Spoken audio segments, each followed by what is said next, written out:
TFM.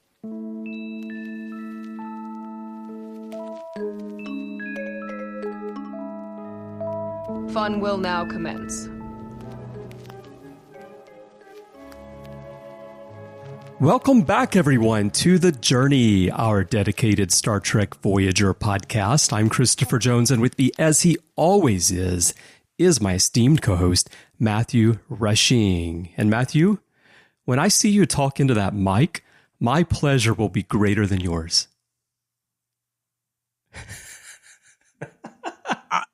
You don't know how to respond to that, right?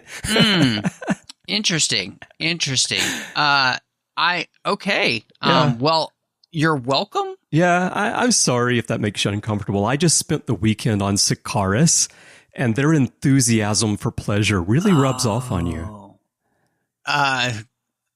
Wow, so many jokes. Let's get to the show, Chris, before we get ourselves into trouble. I think that's a good idea. Yes, everyone, we're going to continue our 30th anniversary rewatch of Voyager today with episode 9 of season 1. This is Prime Factors, and here is a quick rundown of the story. Having heard stories about Voyager, a ship of aliens from another part of the galaxy lost in a world so far from home, the Sikarians decide to assist. Drawing in Voyager with a distress signal, their leader, Gath, offers a helping hand. He ain't got a clue how to get them out, but he does think he knows what they need. A little pleasure. When Janeway accepts the offer of shore leave for the crew, Harry quickly finds a girl who's hot for stories, and then finds himself miles and miles from nowhere on the planet Alastria, 40,000 light years away. It turns out the Sikarians have a spatial trajector that can zip them around the quadrant. And with everyone on the planet hot for stories, the crew might just be able to trade all the Federation's literature for a quick ride home. So, Matthew, looks like we're in the Pleasure Dome this week, on this planet filled with people who just can't get enough stories. What are your first thoughts on the Sikarians themselves, who, by the way, were supposed to be, along with the Kazon and the Vidians, one of 3 antagonists for the Voyager crew in season 1, but they're kind of like the Voyager Ferengi in that the first outing pretty much nixed the plans for them to be baddies. Yeah, I mean, I think they just don't turn out to be as pleasurable as possible. And so there's... this is the thing. I'm going to spoil this right up front. I actually think this is a fantastic episode of the series. And partly because the discussion and the exploration of this idea of a society that has basically become a planet of hedonists who look specifically and only for how to give themselves pleasure. And that is not just the way you're thinking, get your minds out the gutter, people. It is in every single facet of the word, whether it's food or reading a good story, as we'll talk about in a minute, or the experience of being on a planet and seeing a beautiful vista, or, I mean, and of course, you know, physical pleasures. And so they run the gamut of what we would consider, and the word would culminate in as hedonism, right? And I think that's actually a pretty fascinating idea that you would have a planet like this. And what I think is also really fascinating too is that the way in which the episode is actually able to kind of dig underneath the surface, in that this seems like, wouldn't this be just a great way to live, right? And what we find is that there is kind of a seedy underbelly of hedonism and the pursuit of pleasure that can cause people to possibly not actually be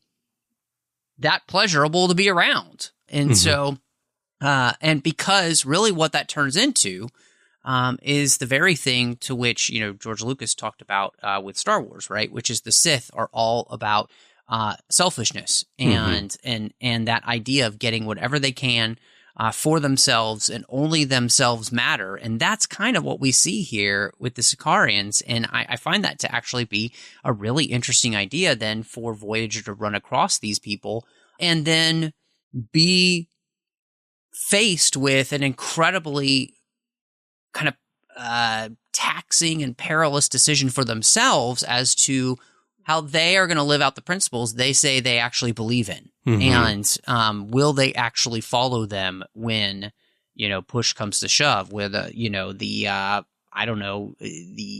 warp bubble meets the space-time continuum. And, that's the Star Trek version of rubber meets the road, I guess. So, Right. Yeah. The producers all seem to feel that this episode is quite a good one. As you said, you feel it's a very good episode of the series.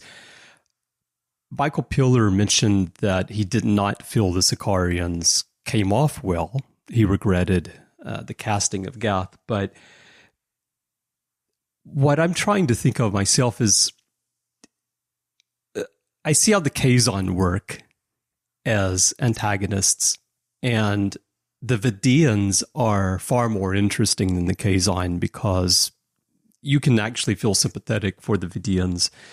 The Sikarians, I'm trying to picture if they were to encounter the Sikarians here and there throughout the course of the series, particularly the first season, second season, I'm wondering what those encounters might be like. Could you really build on this concept? Because as a single story, it's a very interesting concept for a race. And if it had been executed a bit better, maybe, Piller and others on the production team would have felt better about the results of it. And they set it up with this spatial trajector, allowing them to jump anywhere in the quadrant. Gath actually mentions we can go anywhere in this quadrant. That would have made it very easy, because one issue I have with the Kazon as the early part of the series goes on is that somehow the Kazon seem to always keep up with Voyager, even though Voyager can go much faster than their ships, and it doesn't really make sense. Whereas here, with the Sikarians, it would have made perfect sense for them to be able to jump wherever they want to go, and you're going to run into them. But I'm not sure that it would have worked. Right. It sounds like one of those ideas that you have that looks really good on paper, but once you actually see it play out on screen, you realize that, I think this is a one-off alien race and probably not a big baddie for us.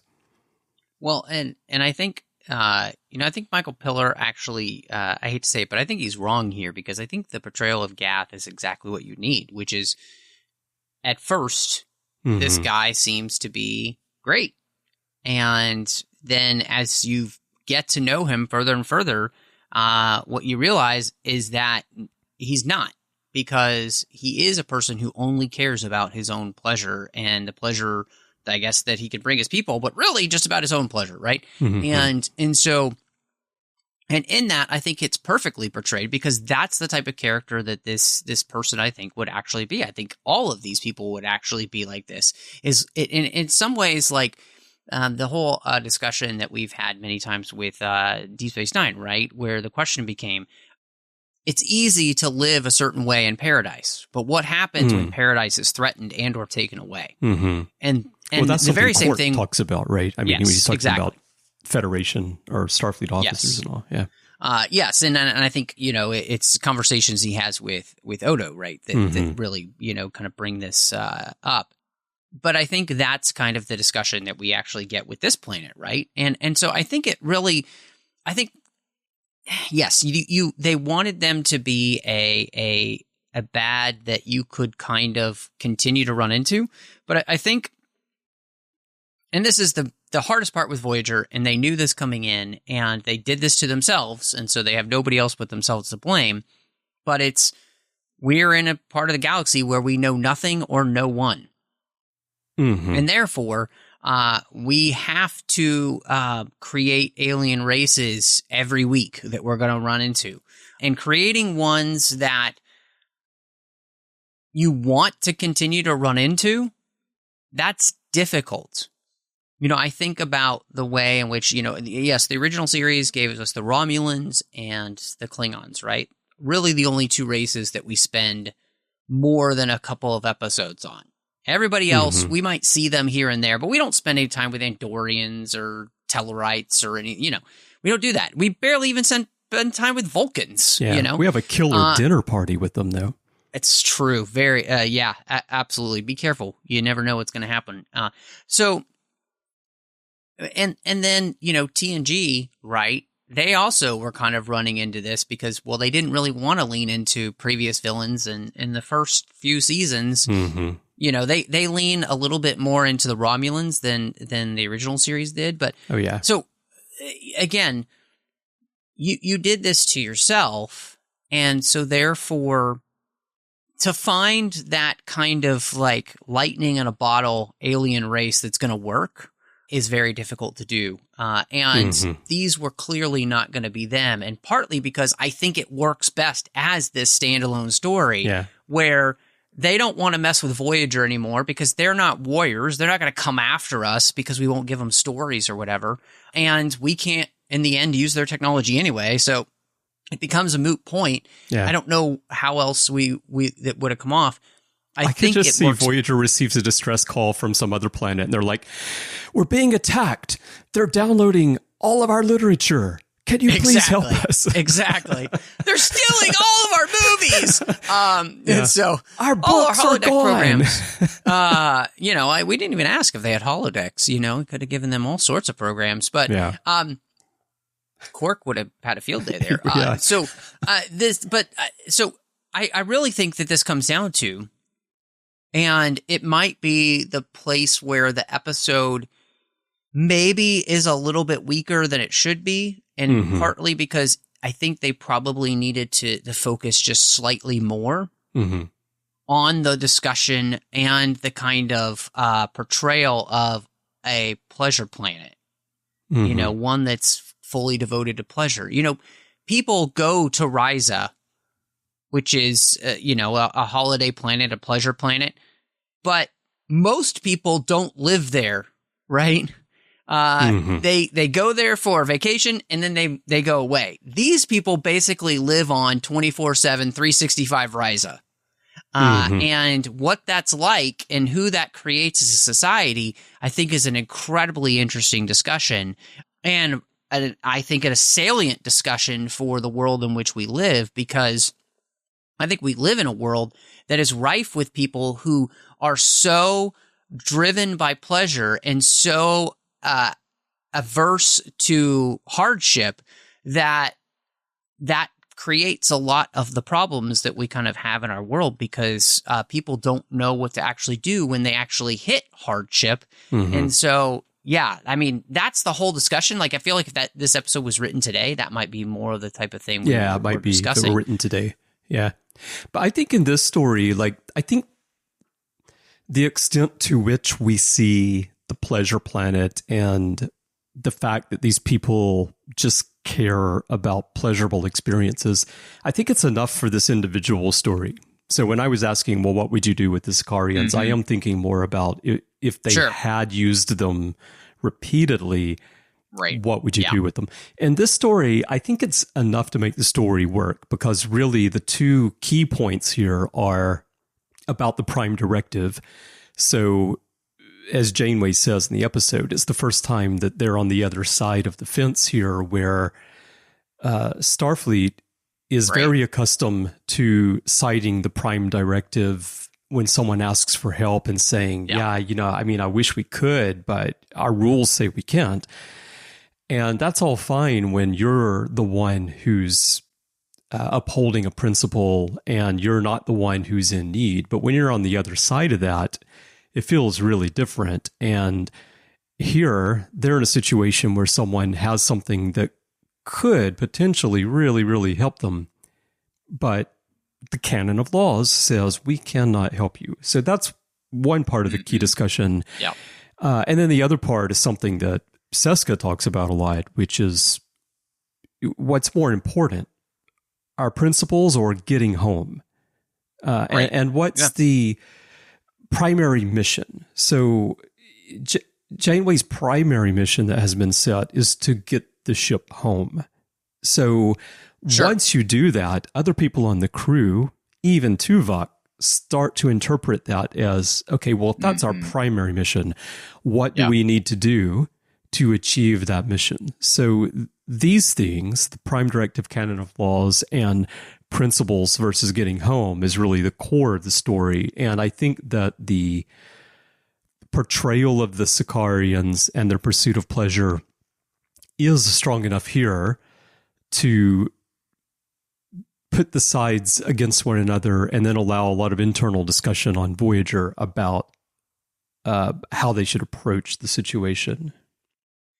No, I agree with that. And I think that what kind of fascinates me about the whole idea of the other side of the Prime Directive is that the Sikarians, this technology seems to be so dependent on the way in which their planet is created and has been created and just is. And so their technology seems to be something that it seems like almost any warp capable species really wouldn't be able to utilize, because warp generators are pretty much kind of standard throughout most ships, I guess, unless you're Romulans, and then you're using, micro black holes, which who knows how that works. Which sounds really dangerous, but yeah. Yeah, exactly. But it looks cool. And, It does. Yeah. So I think that is fascinating. And really, there is a great discussion, and I think they do a very good job of this in the episode, of everybody wrestling with what is their priority? Is our priority to get home, or is our priority to uphold our values as Starfleet officers, even though half the people in this ship, or a third of these people in this ship, aren't, really Starfleet officers and haven't been. They've just been like made to be. And so I thought that one of the things that really makes this such a great episode is that we actually kind of deal with some of the ramifications of having Maquis members and Starfleet officers here working together, and the conundrum that creates when you put these two groups together and the priorities of these two groups are not always going to align. And so that's one of the places where this episode really stands out, because it truly is one of the first places and one of the few places in season 1 where we actually utilize the differences of the Maquis members and the Starfleet members to create some drama and tension. And I think it's actually done really well. And so that's one of the reasons I think I respond to the episode, because it actually kind of lives up to some of the promise that the original episode set up, in creating. So. Yeah, and there's another layer to that, which is that we see character development for B'Elanna, because Seska says over and over, that doesn't sound like you, that doesn't sound like you. And so you're seeing someone who, now, of course, B'Elanna is a little bit different than some of the Maquis in that she did spend time at the Academy, right? But coming into the encounter with Voyager at the beginning of the series, she's very much thinking like a Maquis. And then you see here how she, even before she gets stressed down by Janeway at the end, she's already really changing how she thinks about things, and she's buying into these Starfleet principles a lot, whereas Seska's not. And so I think they do a good job here, and this is where I think Seska really shines in this episode as a resource, as a character, because they're able to create this contrast between people who had previously been crewmates on the Maquis ship. Well, and I think, too, a lot of the questions that, you ask, I mean, Lieutenant Carey, he's like, I've got a wife and a kid, and I don't want to never see them again. I don't want to get home and they're grown up and moved on because they thought I was dead. I just think that there's something really well done about that, because that is the ramifications of the decision that Janeway made, which is, it's one of the things that really just drives this episode, right? Is, again, we are dealing with the ramifications of the choice that Janeway made for all of these people involved. And I think, that is excellent storytelling, right? Like that's the storytelling that we kind of want from this series. And what I also appreciate about this is because it's really kind of taking then very seriously the premise of Voyager in the first place. So one of the things we've talked about, they're at this planet for a good reason, which is, yes, everybody needs some rest. And then 2, being here creates a ethical dilemma, which is a hallmark of the Star Trek storytelling for our characters and for the story, but it's the thing that actually allows us to get to know the characters better through the dilemma, which really create the hallmark of a good Star Trek story, right? It's not just something to preach at us. Really what it is, it's a storytelling structure that allows us to actually understand the character motivations behind the people we're watching on screen. And that's the stuff that makes for good television in general. Yeah, one of the questions raised at the beginning of the series is, can the Starfleet crew and the Maquis crew come together and be one crew? And then at the beginning of this episode, they're joking around with Harry, and Janeway sitting there with Tuvok and says, it's finally happening, they're coming together. But what's interesting as the story goes on is that, well, first of all, up to this point, and this is a common observation about the first season of Voyager, is that very quickly out of the gate, that tension kind of goes away and we get into kind of typical Star Trek stories. But here it comes back, but it comes back in a more textured way than you would expect, because it isn't simply, as we were discussing here, the Starfleet side and the Maquis side being able to come together, but you have Carrie and even Tuvok from the Starfleet side looking at the situation not in the way you would expect from a typical Starfleet crew. And then you've got, again, B'Elanna from what was originally the Maquis side looking at it in a way that's not the Maquis way. So the crews are starting to come together, but not in the simple this side versus this side way that I think is the premise of the concept of the show from the beginning, which is a lot more interesting. Well, the beauty of this is the whole idea of the crews coming together is that this is an incredibly it's unexpected way for them to find commonality. Right. Yeah. Again, the fact that Carrie and Torres and Seska are all agreeing, and even Tom and Harry are agreeing that there's agreement between these characters, which is the microcosm them and we're supposed to take as the macro of the entire ship. That is exactly what Janeway wants, but it's happening in a way she could have never expected, or maybe she might not necessarily want, right?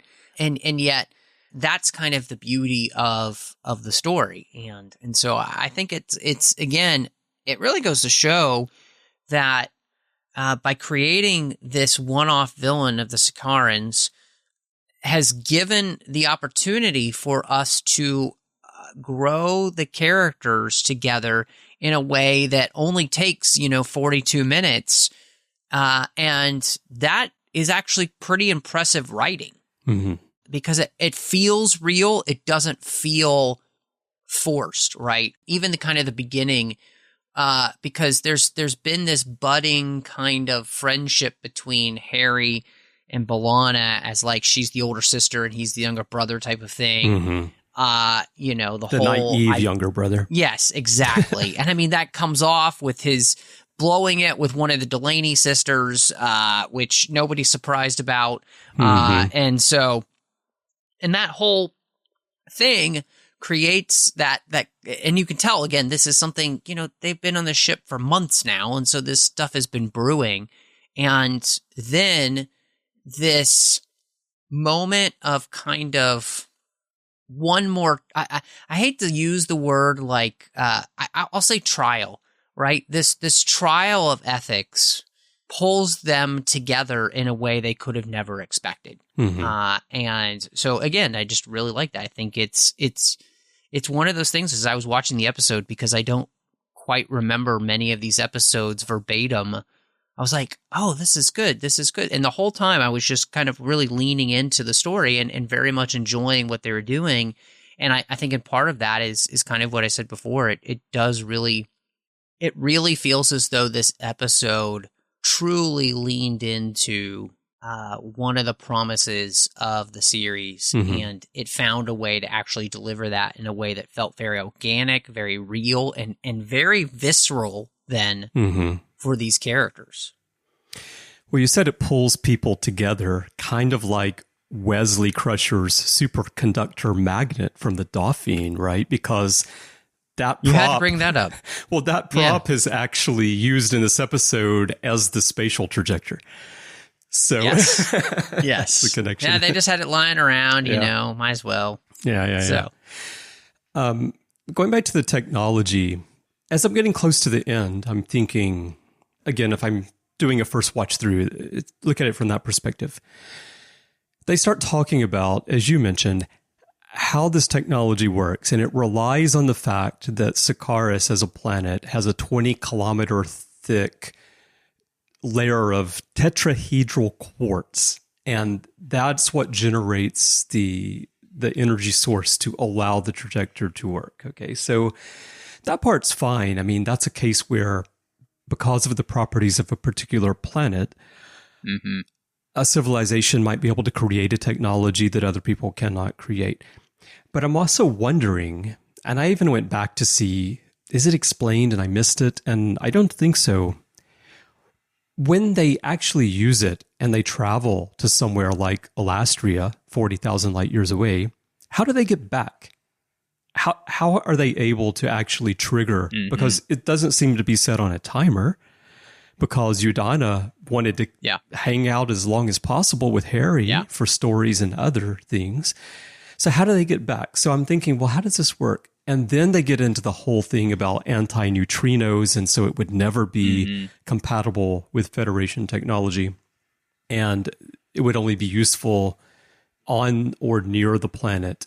Right. So I thought, okay, well, that makes sense, and it is an interesting point to talk about how technologies are not all compatible, because so often in Star Trek, I mean, if you go back to the original series, you know, they steal the Romulan cloaking device and install the Pop Enterprise, it right in. You know, and every ship, no matter which species developed the ship, the airlocks always seem to work together, right? They can dock. Yeah.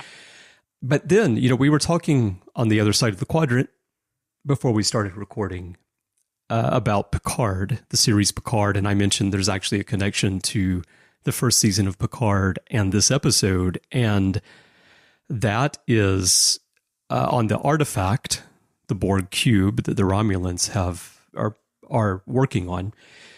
Picard goes there and he meets Hugh, and Hugh is able to transport Picard and Soji to Nepenthe to safety, and the way he does that is by using a Sikarian trajector. The cube the artifact has a trajector on it because apparently the Borg assimilated Sikarians, and then they modified the trajector so it no longer needed the quartz on the planet to operate, and that's how the Borg are able to actually jump through to places. So there's this little connection to that, which I found that's interesting. I totally forgot about that. Maybe that's just because that season kind of lives nowhere in my mind.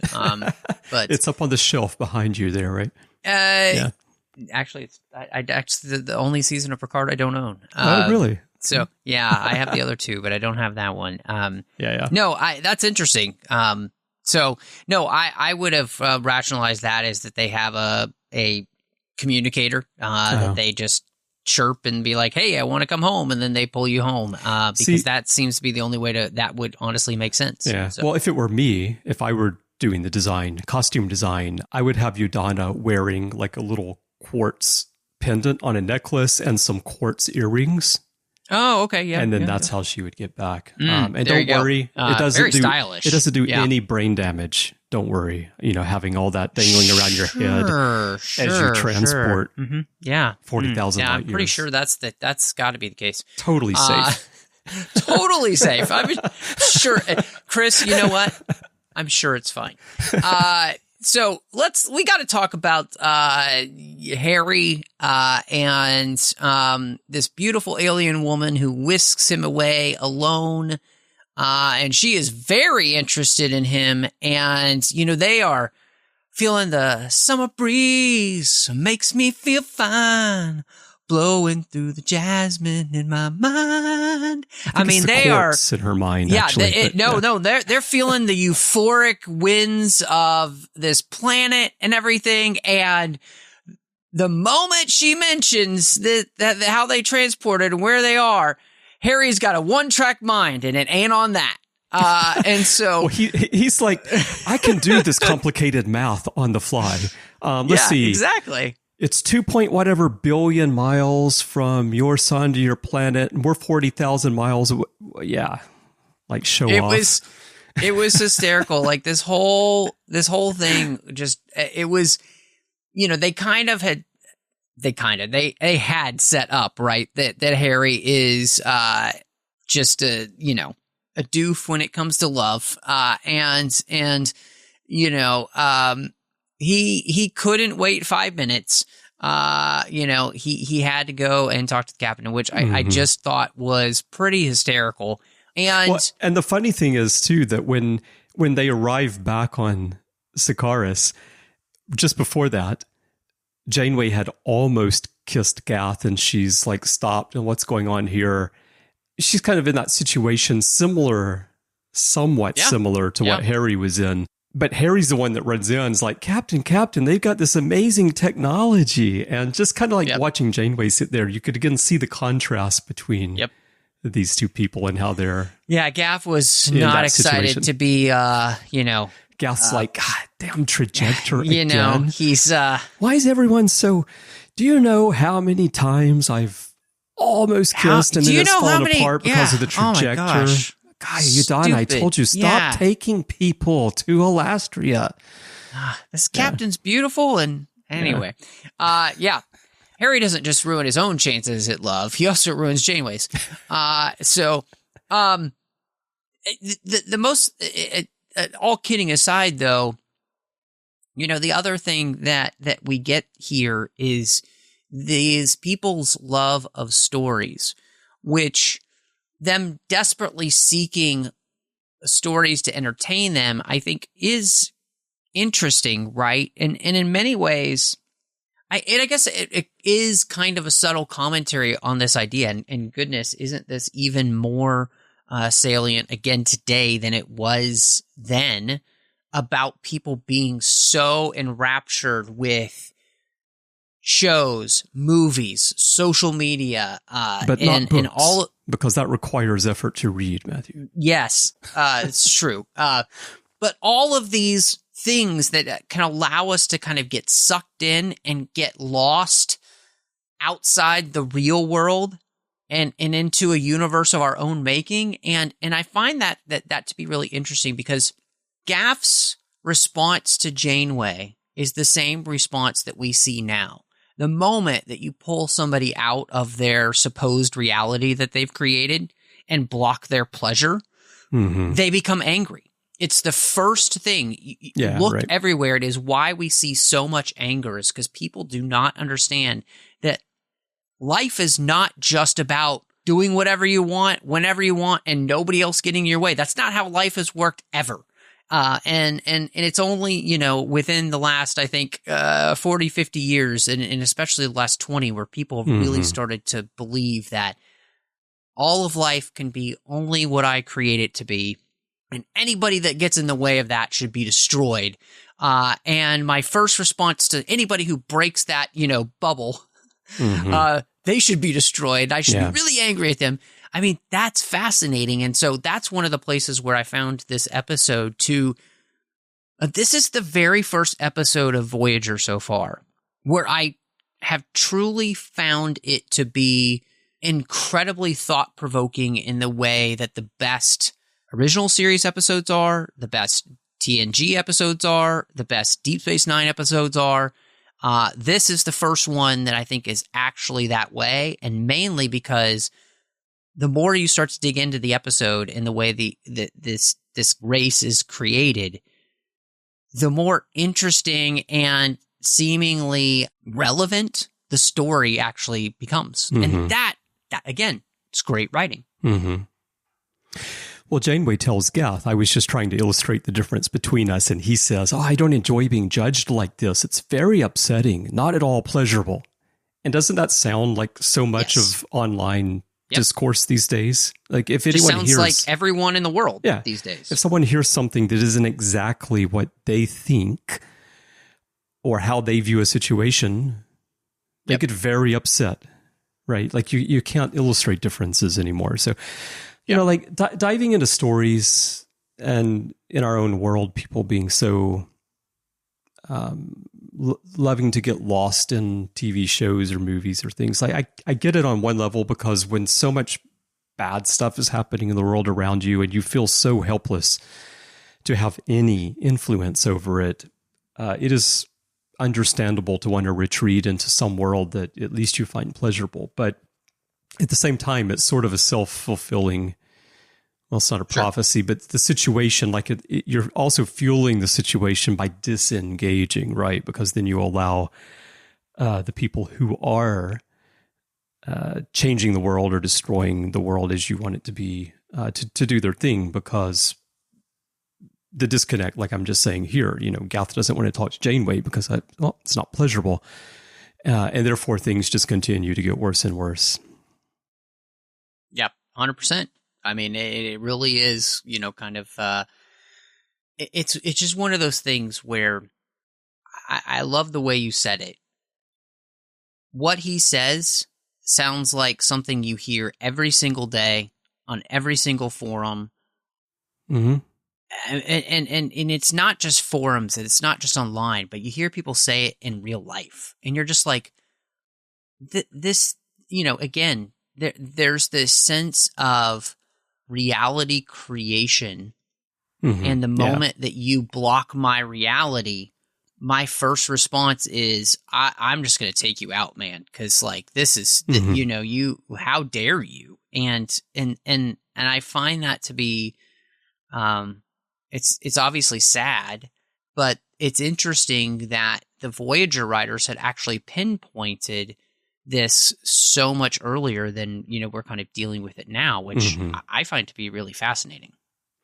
Yeah, because the situation that we're in today's world, when this was written, my memory living in the United States at the time, it was not like this, right? This is where, you know, you know, I mean, you and I, again, you know, we have quite different worldviews, but we have a lot more in common than we have not in common. And it's easy for us to talk to each other about things.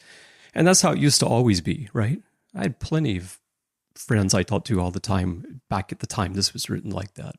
But today it feels like a rarity to be able to do that. So, well, okay. So the other point we should talk about here as we get close to the end is the end of the story, Tuvok's betrayal of Janeway, and the crew is working on this idea themselves. Some of the crew, Seska, B'Elanna, Carrie, about how they're going to trade the Federation library for this technology, and Tuvok's onto them and they don't know it, but then he comes in and he makes the decision that he's going to go make the trade himself. And behind the scenes, I've read there was a lot of discussion. Tim Russ wanted, I think they already did make modifications based on his feedback about the character of Tuvok, but he wanted to change even more, but there wasn't time because they're writing close to the time they need to shoot the episode. But the producers also had their own views. And so Tim Russ's view was that Tuvok makes the decision because it's the logical thing to do. And he wanted to clarify that he was protecting Janeway from a brewing mutiny. And the producers, I know Jerry Taylor's mentioned this, that like their thinking seemed to actually be a lot more in line with what Tim Russ was thinking as well. Maybe he didn't feel that way at the time. But I'm curious what you think about it, because from the very first time I saw this episode, I've always read this episode as Tuvok made this decision to spare Janeway from having to make the decision herself. And he was trying to protect her, both as his friend and as his captain, while also trying to help bring the crew together in the mission of getting home. Because if it were just simply like it's the prime directive, and these are our principles, and we're never, ever going to do anything that violates those, then you're definitely going to lose a lot of the crew at some point, because you're never going to get home if you don't bend the rules. So what was your reading of why Tuvok did this? Yeah, I mean, I felt like that the episode, to me, did a good job of actually explaining himself to Janeway. You know, I thought that it made a lot of sense as to why he would do this. And a big part of it, because I do think that his reading of his friend is not all wrong. Mm-hmm. You know, I think that there almost is a part of Catherine who desires to be able to do that, to just take this technology and run, you know. To quote Steve Miller-Brand, take the technology and run, instead of the money. And so I really do think that does seem to be true. And so in that, I think that logic is correct. And then wanting to protect his friend in that as well, I think it makes a lot of sense. And so I think it would have been interesting to actually discuss the idea of, I was also worried that there might be a mutiny, and it was better for me to handle this than for the crew to devolve with all the work that we put in to get to where we are. Mm-hmm. And I think that would have been actually really interesting. I do think, to me, it still makes as much sense as it needs to. And what I actually kind of like about it is that Janeway is actually able to clearly kind of hit on a point which is really powerful, which is, hey, logic, you can utilize that to do anything. And if you're not tempering that logic with something else, you're going to have a problem. Mm-hmm. You can logic your way into the worst of things, right? In fact, you can logic your way into the worst of atrocities. Oh, yeah. And I love that that Janeway really makes that point for her friend, and we see it play out, and I think it's really well done. So in that sense, that's the thing I find most interesting, because it allows us to kind of discuss something with the Vulcan idea of life that actually is kind of a huge problem, and we've never really dealt with very well on the show, any of the shows, honestly, even Enterprise, right? We never truly dealt with the fact that logic is all well and good, but the only person who's ever expressed that logic is not enough is Spock, where, he talks about logic is only the beginning of wisdom, and that's the truer statement. And it's interesting, because what we get here is that there is this very clear demarcation line between Tuvok and Spock. He's not gotten to that spot yet. And maybe Spock was actually helped in that because he was part human. Well, that's and the maybe key. It was easier for him to recognize. And so this shows how much more difficult than it is for true Vulcans who maybe have completed the Kolinar to actually reach that type of level. Yeah, well, that's the key. I think only Spock could deliver that line and come to that conclusion, because he's half human, and also because of the influence of Kirk and Bones on him over the years. And the other Vulcans that we see are typically full Vulcans, and I don't think they're going to reach that conclusion. Yeah, I think you're right. Yep. Yeah. So as far as the mutiny goes, I think it works okay, because as the viewers, we see that this mutiny is brewing. It's not a mutiny, but you can see that it could lead to that, right? If Janeway were to stick to this course of only our principles matter. So the thing that Tim Russ was talking about there, I think it comes through in the episode, but Janeway's not aware of it. So as you say, if they could have discussed it and Tuvok had explained to Janeway what's going on behind the scenes, it could have helped her better understand why he did it. Yeah, exactly. One thing that was changed, and I don't know what the original speech was, but Tim Russ has said that originally Janeway's speech to him at the end of the episode was a lot harsher and a lot stronger. And that was changed. And I am glad that was changed, because the way that it comes off in the final cut of the episode, I think works really well for the relationship between Janeway and Tuvok. And it echoes back to earlier in the episode where they're sitting together and Tuvok is helping her figure out what to do, because in both cases, and it so much relies on Kate Mulgrew's mastery of being able to play these moments both through her voice and her body language and her facial expressions. You feel the years of friendship between these two people. Mm-hmm. And I think because of that, I think a very, very harsh dressing down of Tuvok at the end by Janeway would not have felt natural. I don't think that's how she would actually react to someone who has sort of been her counsel for so many years. So whatever influence Tim Russ had in getting that aspect of the story changed, and the producers listening to those concerns and all, I think was important for the story to close successfully as it did. Yeah, I mean, so I think one of the interesting parts of that is, and this is where I actually like it better than them kind of going, full hog, really upset, yelling kind of thing. I think what it does for the episode is that it allows us to see Tuvok is not all wrong in his assessment. Yeah. And that is the thing I think I find the most interesting. Janeway, I think Janeway really does realize that there is a truth to what her friend has said. And in some ways, she has to deal with that internally, right? And so how could she necessarily be super upset at her friend for actually picking up the internal struggle that she's been feeling?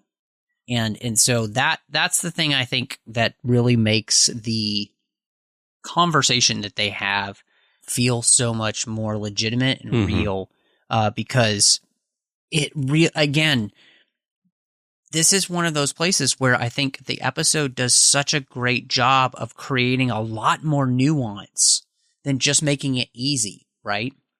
And it makes Janeway then a very, I think, nuanced and conflicted character, because I do think that this episode makes Janeway have to deal with the ramifications of what she has been saying to her crew, which is, yeah, we're going to be a Starfleet crew, but we're going to get home. And all she's talked about is getting home. And I think it'll be interesting then, as we watch the rest of the season and the rest of the show, how does this impact the character moving forward?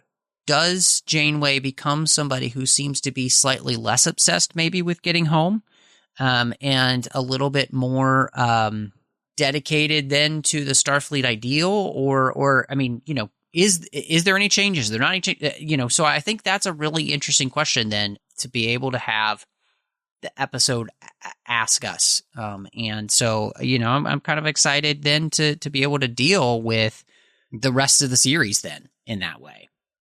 Well, any final thoughts, and what's your rating for this one? Yeah, I mean, I think it's no surprise. Everybody can kind of hear that this is an episode that I have responded to really well, and I think that it's a great episode of the show. I think the writers really took this into a place we didn't expect, and it's a hard episode for everybody involved, which I like. I think the episode asks tough questions of the characters, and it makes them deal with those things. And I like that, I mean, it's one of the things that, for us, Chris, our show that we both kind of love in Star Trek and has had a huge impact on us as fans is Star Trek Deep Space Nine. And one of the reasons for that is for the, sometimes the ambiguity that there is. Sometimes the way in which it makes us kind of have to think a little bit deeper and a little bit harder about questions than we might have on just the surface. And so therefore, I'm going to give this I'm just going to do it, Chris. I'm going to actually give this maybe my first 5 out of 5. Almost kisses for Harry Kim. And so, because I really do think that this episode deserves the accolades. I think it's the first, actually, I would say, really great episode of Star Trek Voyager. That's my opinion, and I'm going to stick to it. Great. Yeah, I agree. It's an excellent episode. I think it hits at the core of Star Trek very well. And yeah, probably is, if not the first, one of just a few, maybe along with some stuff in Caretaker so far in the first season, that really has the kind of nuance and asks the type of questions that are key to Star Trek principles and so forth that I really enjoy. And I like, actually, overall, the design, look and feel of the Sikarians, even though I don't think they would have worked as a recurring alien. But the thing about Voyager, if you're a costume designer or a makeup artist, it must have been a wonderful show to work on, because every week you're getting to do something new. And the little loops in the back of their hair in this one. Yeah. I'm thinking, as I often do with aliens in Star Trek, how impractical that must be. I imagine everyone on this planet gets up early in the morning to do their hair and get their little rings in place. But it does give a distinct look to the Sikarians. So I like that. I also wanted to mention that this is an episode, here and there in Star Trek, there are a few episodes outside of the original series where many of the stories were written by very famous science fiction writers. But later on, we have episodes here and there that are written by people who Star Trek fans best know as authors of novels. And this is one of those stories which was co-written by David R. George III. I meant to mention that. Yeah. Thank you for doing that. Oh my gosh, I can't believe I forgot, because I saw that in the credits. I was like, oh, dang, that's great. I totally forgot. Yeah, so this is one of those. So I think he did a great job on this one, along with Eric A. Stilwell, who is the co-writer of this story itself. Now, the teleplay was, they didn't get to do the teleplay, but they did the story. And David has said that the ultimate story is pretty close to their original concept. Once they got rid of the very original idea, which is that the Sikarians, maybe the name would have been different, but the alien race would have been the aliens who sent Gary 7 to Earth in the original series. That would have been fascinating. Right. And Michael Piller didn't want to have such a close tie to the original series, so they... Dang you, Michael Piller! Well, I think he's right on that one. Like, I actually think the story works better by not having that distracting element. No, I agree. To the discussion. But that was the original idea. But no, I think the story turned out great. So I'm going to give this one 9 slices of pecan pie. Nice. All right, everyone, we would love to hear your thoughts on prime factors. There are many ways for you to share those with us. Perhaps the easiest way is to go to Facebook and join the Babel Conference. That's our listeners group. It's there to extend the conversations beyond the podcast. So if you're joining for the first time, please do answer the questions and agree to the rules of the forum so that I can let you in. You'll find a post there on the timeline for this episode, and you can share your thoughts with Matthew and me and fellow listeners right there. You can also send us email. Go to our website, trek.fm/contact. Use the form you find there. Choose to send to a show and choose To the Journey, and that will come to us by email. And of course, you can find us everywhere in social media. Our username is TrekFM. And if your podcast app of choice allows you to leave a rating and a review, we'd love to get that from you as well. Now, Matthew, when you're not bending the rules to meet the needs of the moment, where can people find you? You can find me all over social media under the name MattRushing02. You can also, of course, find me here on the network outside all the Star Trek talk in the 602 Club, where we are having a great time at a bar talking about all of those franchises we love outside of Star Trek. You can also find me over on the Nerd Party Network with 2 shows. One's called Aggressive Negotiations with John Mills, talking about Star Wars each and every week, as well as Owl Post, talking about every single chapter of the Harry Potter series, one chapter at a time. But Chris, when you're not trying to figure out how to get back to those woods of Euphoria, where can people find you? The woods of Euphoria. It sounds like a scent of like Old Spice antiperspirant or something like that. the woods of euphoria. Well, yeah. How do you know it isn't? It might be. When I'm not doing that, you can find me elsewhere on the network doing all those shows with you, of course. You can find me in many episodes in the back catalog across lots of shows, and you can find me on social media. My username everywhere is C. Brian Jones, the letter C, and Brian with a Y. And if you'd like to help us keep this rewatch and everything else we're doing on the network going, we could definitely use your help. To find out how to get involved, please visit patreon.com/trekfm. That's patreon.com/trekfm. We would not be here without your help, so thank you to everyone who is supporting us right now. Well, Matthew, we're not going to be in a state of shock next time, but we might be in a state of flux. Well, Chris, that sounds interesting and maybe a little bit scary and slightly unnerving. But why don't we set course for home?